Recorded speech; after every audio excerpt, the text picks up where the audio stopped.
I'm Shagufta, a change evangelist, and Renee is my passion brought to life. Why does a parent need this Goulding Sleep Talk process? If one were to ask, which is the toughest and the most daunting job in the world today, the answer would be a hands-down unanimous one, that of being a parent. The good thing is that you're not alone. Every parent feels the pressure, and every parent has internally got a fear and a nagging worry. Are they doing the right things for their child?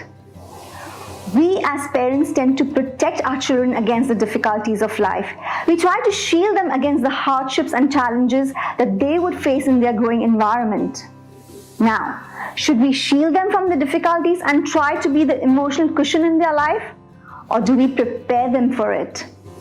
How do we strengthen them to face their fears and overcome challenges? How can we teach them to be emotionally resilient so that they can brave through whatever life situation demands of them? Children look up to their parents to support and guide them in their journey and help them to conquer their fears and get over their self-imposed limitations. We need to be very careful in fulfilling our responsibilities as a parent, because you're not only nurturing a child, you're raising the future. Men and women who as adults would need to recognize the strength and ability in themselves to face challenges in life with confidence and determination, along with the humbleness to honor other men and women at the same time. Society has led us to believe that imparting good education is most important for building a successful life for our children. However, good emotional intelligence and resilience is the key to future happiness for them.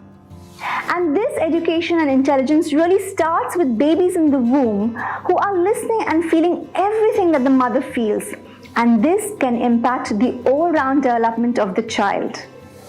We all grow up with some issues troubling us that we don't like to speak to our parents about, or we may not be even aware of them ourselves. I know I did not talk to my parents about my fears. Does not mean that I did not have them. And besides, most parents admit that sometimes they say things to their child that they don't mean or later regret saying. A parent's temporary loss of control may unfortunately mean permanent heartache for the child. All parents are bound to lose control occasionally and lose sight of the fact that their words can make a child feel wounded, rejected, or unloved. These menacing, negative, or hostile statements, whether said intentionally or just slip out, the result is always the same. Real damage is done to your little one's self-esteem, as the subconscious takes in things very literally, and it also damages the bond of trust between the parent and the child. You know, as parents, we have all made mistakes when communicating, especially with our children. Parents are the foremost and the most important influencers in a child's life. But they aren't the only ones. We have family, friends, peers, teachers, strangers, and experiences that shape and mold the child into the person they grew up to be. It becomes very, very important then to clear the negative experiences and beliefs that have taken ground in the mind of the child that later interferes with their well-being and success. One of the main advantages or additional aspects about applying sleep talk process is the education that the parents gain about the use of positive language.